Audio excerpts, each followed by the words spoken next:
Welcome to the Resilient Campus Podcast, amplifying the voices of college inclusion innovators. I'm your host, Sabby Labor, founder and CEO of Resilient Campus. Join me each week as I interview professionals on the front lines of campus and community movement building. For more information, please visit resilientcampus.com/podcast.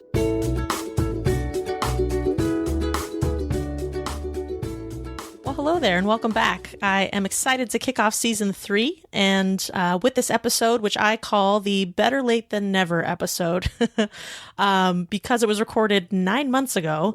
I wanted to share this discussion with you of these really amazing, fiercely brilliant individuals who are part of a multi-day convening that took place in the beautiful desert of Tucson, Arizona.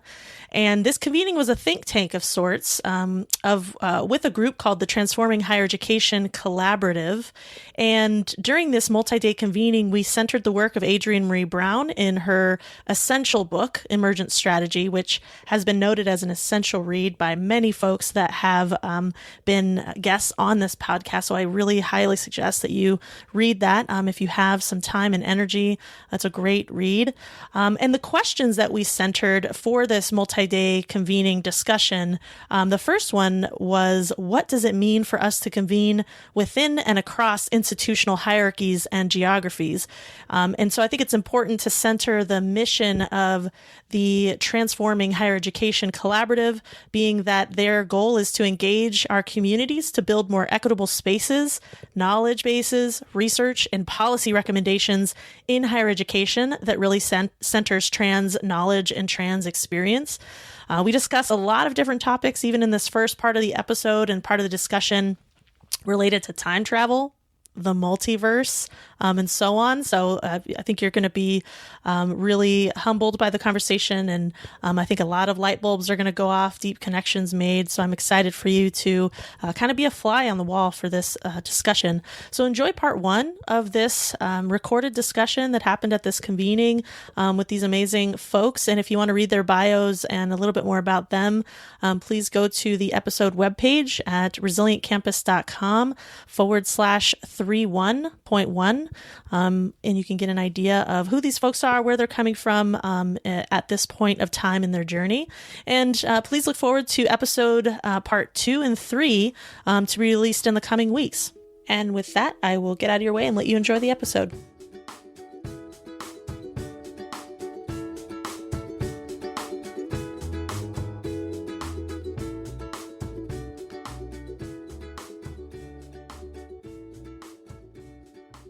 Today we're convening with the Transforming Higher Education Collective in sizzling hot Tucson, Arizona. Before we get started, I wanted to let these fierce humans introduce themselves. I'm surrounded by 8 very beautifully handsome and handsomely beautiful individuals, and I will let them kick off by telling us a little bit about who they are. Hi, Zena Galazzo, she, her pronouns. I teach at the University of Arizona and am a white trans femme and everyone's favorite Jewish mom. My name is Melvin Whitehead. My pronouns are he, him, his, and I am a PhD candidate studying student affairs at an institution in the Southeast. I identify as Black, queer, and trans. My name is Alex Lang. I use they, them pronouns. I am one of the handsomely beautiful ones at the table. That order of the phrasing, you know. I'm currently entering my 3rd year of doctoral studies at the University of Iowa in the Higher Ed and Student Affairs program. Identifies trans femme, non-binary, white, multiracial, yeah. I am S. Simmons. Pronouns, he, him, his, they, them, theirs. Black, queer, trans, beautifully handsome educator at a university in the Midwest. I feel like this might confuse some folks because my name is Cy Sims, not to be confused with S. Simmons. I use they, them, theirs pronouns. I am a incoming doctoral student at the University of Arizona in their higher education program. I identify as a Black, transgender, queer Afrofuturist. I'm also a Black nerd, and I am prettily and beautifully handsome. And I made up my own word. Yes, I did. Mm-hmm. That's all right. Hi, everyone. I'm D.L. Stewart. Pronouns they, them, and he, him. I'm feeling really connected to my identity as a parent today. And I am also Black, queer, trans, disabled, and just trying to make a difference. Hi, I'm Alden. I use they, them pronouns. I am a doctoral candidate, and I am queer and fat and disabled, and I think that's that. Hi, everyone. My name is T.H.E. I use he, him, his pronouns. I'm currently a faculty member somewhere. Not sure how long that journey is going to last, but we'll see. And identify as a Middle Eastern queer immigrant trans masculine person. And I'm Sabby Labor. My pronouns are she, her, and hers, and they, them, and theirs. I'm a Hapa individual of Hawaiian, Filipino, and Irish descent, and moderately abled. Definitely that's on my mind today. And a transplant from the desert. So I'm thinking about my time in the desert as a salient experience. I'm also a gender nonconforming individual and a partner to an individual for 8 years. And that feels surprising and great and a salient for me today as well. So thanks everybody for sharing a little bit about yourselves as we get started. So folks that are listening in, we actually have 3 questions that are tacked up around the room or on the table, and we've been convening around Adrienne Marie Brown's book and conceptualization that are within Emergent Strategy. And we have 3 questions that we kind of co-created here to start, or I should say continue convening around these ideas of collective and emergence and many other ideas as we move forward to creating action and strategic plans and moving towards what tomorrow will look like together. The first question that we wanted to convene around was this idea of us actually being here in Tucson, Arizona, us being together in one place at one time and at this historic and socio-political time. And so the question that we're discussing at the top of this episode is, what does it mean for us to convene across and within institutional hierarchies and geographies? I have an extended answer. This is S, but the first thing that came up for me is about time. So coming from the Midwest to Arizona, literally going back in time zones. And as we've been here talking about time as a construct and sort of challenging, pushing time away, I'm also reading Octavia Butler's Kindred. So thinking about time travel. So I don't know, that's just what's coming up for me right now is I feel like I'm traveling through time in a non-linear way since being here with folks. It's interesting that you bring up time, S, and this is TJ, because whenever I think about where I currently live, I describe it as going back into the 90s when it comes to gender, sexuality, race constructs, and how those sort of play out around me. So I think I'm always time traveling. Whenever I leave where I live and go to either conferences or gatherings or around friends or what have you, I feel like I'm going back to the future, like I'm Michael J. Fox. So that totally kind of shifted a little bit of what I was thinking of what this was for me. This is Z. I think this might come up in some of the later questions, but in a lot of respects, I think that to be trans is to be a time traveler or to always be in multiple times. There are so many different ways that trans people are always thought of as either in the future, I often hear, oh, well, the way that you're thinking or what you're doing is just ahead of the game, and that's why proposals don't get accepted or grants don't get funded, things like that. But then also there's certain negative visions about trans people in the future as well, which mean that we don't exist in the future. So I think that there's such a, you both talking about time, because there seems like there's such a strong element of time and what that means for being trans. This is Alden. I was also thinking about time, but very differently. I feel very slow here with the group.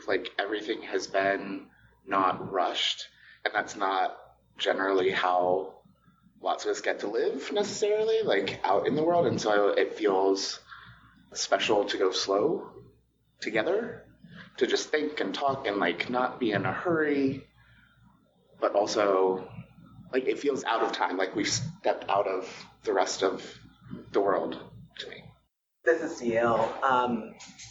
I think about this question. Initially, I was thinking about it from a connectivity, relational standpoint, which I'll get to in a second, but I want to pick up on this theme about time, and it makes me think about the multiverse. So for our nerds who are listening and around the room, the Spider-Verse, and the ways that these multiple different iterations, right, of Spider-Man come together in a single space, bringing with them knowledge, awareness, context, right, that always travels with us. And so, I think about, I'm currently living in the Mountain West. I've been moving progressively further west from my upbringing in New York City. And so, I'm a displaced New Yorker, part of the New York diasporic community. And that always travels with me, right, is a part of me. And so how my transness shows up in the Mountain West comes with me here, and all of that comes together for us. And as happened in that particular movie, it was the combined strengths and capacities, right, and possibilities that were made real in the coming together of those multiverses, that I think is what it means for us to do this here, which actually relates to what I initially thought of, which Adrienne Marie Brown in Emergent Strategy talks at several points, make this reference to critical connections being more important than critical mass. And I think very few of us are in places geographically where we are part of a critical mass of transness, but being able to connect critically, those critical connections, deep connections with other trans people within and across time and space and boundary. We have existed together virtually, and so I think about Z's scholarship on the importance of virtual kinship networks, that those have allowed us to create deep and binding webs of relationality that make this physical coming together even more powerful. It's like we're coming together and creating Captain Transplanet. Yeah. This is Sai, which is so interesting that you say that, because I was thinking about, like, what does it mean for us to kind of all, like, lock in together? And we've talked about what does it, like, really mean to be here? And for me, I was thinking about earlier, I haven't thought about how to be trans in this space. Mm-hmm. Like, I haven't thought about what does it mean to be a trans person, how to navigate. Like, I just get to be, and I think sometimes I've spent so much time outside of this particular space thinking about, okay, so how is my transness going to show up here? Or how is my transness and my blackness going to show up here? How is my body going to be read in this space, particularly as a transgender queer person, where my gender is always being read wrong, unless you know that I'm trans and see me. And in this space, I was like, I haven't actually had to think about that, which is one of the reasons why I love being around other trans people, is when I can get to that point where that's not the thing that's in the front of my brain. It's the thing that just I know other people, or I'm making the assumption that other people are also kind of getting to see each other for who and how we are, as opposed to what our salient identities are, or like what it means to name our transness in particular spaces, and that act of having to out yourself to be seen, right? I haven't had to do that in this way. And I think about what does it mean to have those critical connections, and something that I know I'm feeling is that, like, I'm connected enough to these people in this place that I don't have to examine it in big ways, and I can just show up and be somebody else or entertain other thoughts. Like, there's space in my brain to really think about, the deep work that we've been kind of trying to talk about for these last couple of days, is like, what are we trying to do? What does it mean to transform higher education? And I can actually entertain that question because I'm not trying to figure out how to have a gender, right? And I think for me, that's been so life-giving in some ways. I don't want to repeat what you said, but I want to say that I wrote it down. I haven't felt the need to mention my transness. I didn't introduce myself that way. And, I can think about other things because I don't have to, figure out how I show up here, because that's not a thing, and you don't ever get to do that. So I just would like to point out that even though we didn't say it out loud at the same time, we still thought it. So this is Z again. As I've moved back to Tucson, and I'm coming up on my year anniversary of being back, I've been thinking a lot about what it means to be in the shadow of a border. So for folks that aren't familiar with where Tucson is, we're about an hour away from the U.S.-Mexico border. And so there's a particular salience to the border that is really palpable here. And so I've been thinking a lot about, like, what does that mean for my work? What does that mean for the students and the faculty and the staff that I engage in?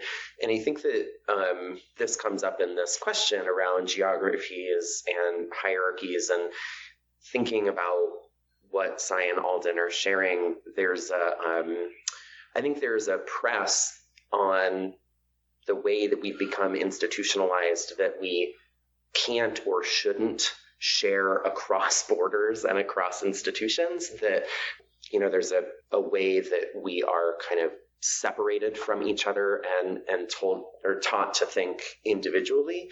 And so it's exciting to use the gift of our transness to think across borders and think about how we can redistribute and how we can truly do the work of, and I know I've been talking about this the last day or so, but truly do the work of mutual aid, which I think really syncs up well with what Brown is talking about in Emergent Strategy.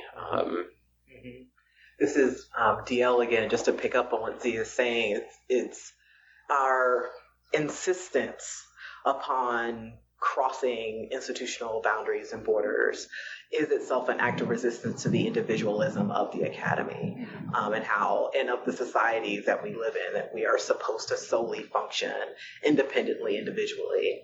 So this is Alex, and I think that part of a theme that I'm hearing that reverberates a lot with me is sort of the meaningfulness of the spaces in its unspoken qualities. So one of the more corporal examples I can think of was the first night we convened. We all watched Pose together, and for those listening who watch Pose, this was Angelica Ross's week, and I'm not going to say more than that in case you haven't seen the episode.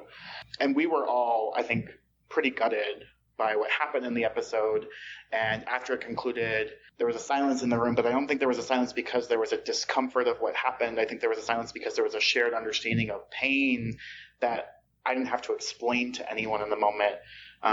Because of where I am, I don't really do anything with trans people in Iowa City specifically. And I was texting a friend that night about the episode, I was just like crying at points, and I had to explain to him why I was so gutted, and like why I doubt he as a cis person would have felt as gutted as I did, right? And like that, there was no necessity of that in this space, which I think speaks to its power in a really amazing way. Yeah, this is Sabby. I think one of the things I realized being in the space is that I noticed that I didn't have to have my armor up in terms of trust. I didn't feel a need to have people earn the trust, if that makes sense, but it was just sort of assumed trust is given until violated, because my assumption was coming into a space like the one that's being cultivated over time is such that I didn't feel like I needed to come ready with anything, and in terms of being over-prepared and feeling that sense of dissonance from what I have been living each day in the institution that I'm currently working at, is the sense that my armor is up, and I'm constantly feeling these pierces in that armor on a daily basis, and being reminded that, yeah, you need it in this work, and not really making a conscious decision that when I arrived here, it was like, yep, just gonna trust, but just feeling very comfortable just to sort of be in my own skin in my socially awkward self while I've been here, and noticing that gives me a lot to think about, because convening with you all reminds me of how I'm sort of like holding tight in my body every day in this institution and doing this work. And so it's given me a lot to think about and a lot to take back.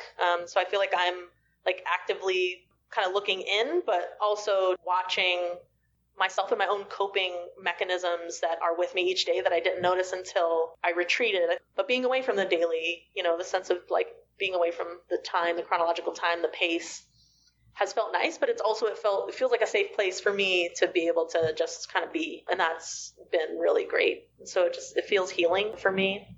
This is Alden. I don't know if it's just in the room and if everyone's feeling it, but literally everything that has been said I wrote down before we started. So I've been able to be quiet here. I've been able to be less defensive here.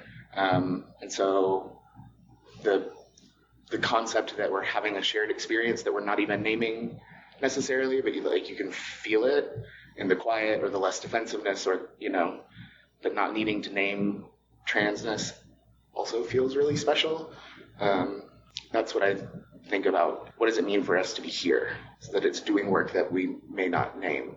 Also sitting in the emotion that we've experienced here. I think in the book there's a line about feeling. I can't find it right now. Your feelings? I've learned that feelings matter, that feeling is a legitimate way of knowing, page 38.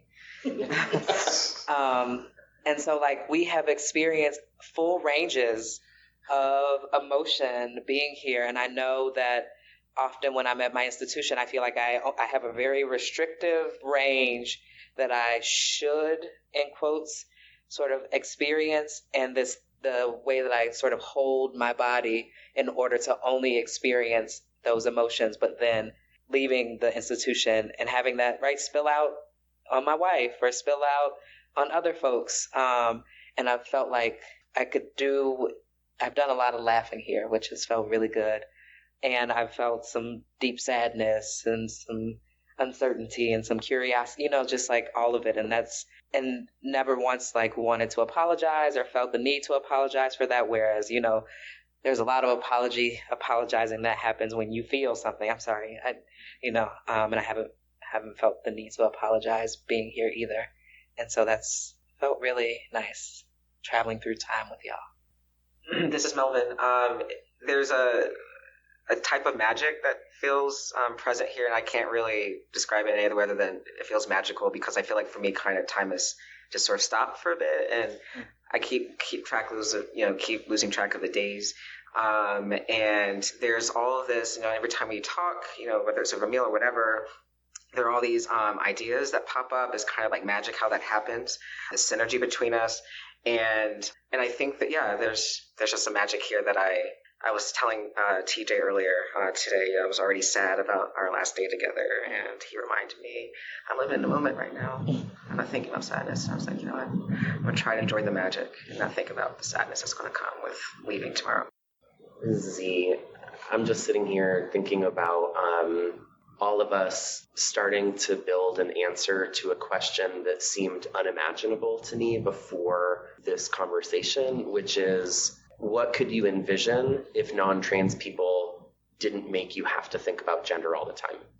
What could be possible if you weren't forced by non-trans people to have to think about it? I mean, it's different than not thinking about it, because I think, I like thinking about my gender.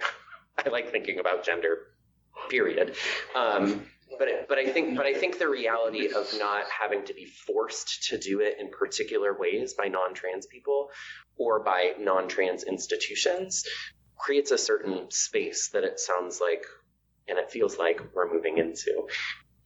This ability to imagine and to exist and to just move in particular ways. I've been thinking a lot about my bodily comportment over the last couple of days, especially yesterday, where I don't think we hardly interacted with any non-queer, non-trans folks. Maybe some of our servers when we went out to restaurants or things, but by and large, that was a queer world. And I can feel it in my body. I always think about, this is DL again, Navina Cooper book, Everyday Utopias. And sort of the micro spaces. And it also connects to Adrienne Marie Brown's discussion of the small, y'all know what it is. Small is all. Small is all, yes. And the capacity of the importance of being able to, in this, Sean Crawley, think otherwise and be and envision the otherwise. And that's what I think of here, what Z was just sharing, and others, what we've all been talking about, and so part of it, one of the things that I've been wrestling with and not always successful, I don't know what successful wrestling is, I've been wrestling and struggling with over the last couple weeks, and most intensely over the last couple weeks, is, going to the bathroom, right, in public, because, that's a trans thing, to be obsessed over where to go use the bathroom. And in connection to that, well, am I going to be, I was in Toronto last week with my son, and, for some reason, when I'm in Canada, this is now the second time I've been in Toronto in the last 6 months, when I'm up there, I'm most often recognized, I'm Sir, I'm, Mr. Hey, man, dude, whatever. Most of the time, my experience in the United States is the exact opposite of that. And so, considering like, okay, do I pass enough to go to the men's room in this space? Or do I not? And do I just go to the women's room because I'm not sure if I'm going to pass enough to go to the men's room? And we were out at breakfast this morning, and I got up to go use the restroom. I didn't announce this and telling this, so y'all are hearing this for the first time, along with, 1,000, 5,000 people. But I went to the men's room. And I think in many ways that was possible. This group and us being together created that possibility, which is one of the elements and principles of Emergent Strategy, is creating possibilities, right? And so creating possibilities for folks to be able to show up in their truth and to normalize that as true, in ways that I think can be really compelling and can be individually liberating as much as it is communally, collectively liberating. This is T.J. I'd like to pick up off of what you were saying. I don't remember who you were talking about when you said be or do otherwise. Sean Crawley. Okay. So I always think about how or whether transness allows for some of us to be and do otherwise more naturally. And that's been sort of like a thread in some of the writings I've been wanting to do and I have done in the past. But I was thinking about the hierarchies piece of the question and some of the conversations we were having yesterday. While we didn't have to name certain things around gender and such, we had to name other things. And one of them was around hierarchies. And talking about how there's like this superimposed expectation from our institutional socializations that the ones with PhDs are leading the conversation, and the ones that don't have their PhDs yet follow, right? There's lanes. And yeah, so that hierarchy piece was present when we first got here, right? Because we're coming into it from these other locations, but we were able to name it quickly enough. And I feel like it's fairly dissolved at this point. I don't know that we've been acting and behaving in that way since we named it and said it, and we're like, okay, cool, let's move on from it. And I'm wondering if that's going in conjunction with the fact that our transness is a little bit more liberated in this space, so we're able to then transcend other lines as well a little bit more easily. Yes. They'll have to wait for the book, though, to read about trans consciousness. Hey, speak up. That was S. Simmons' book forthcoming. Yes. What was something like series 1 through 4?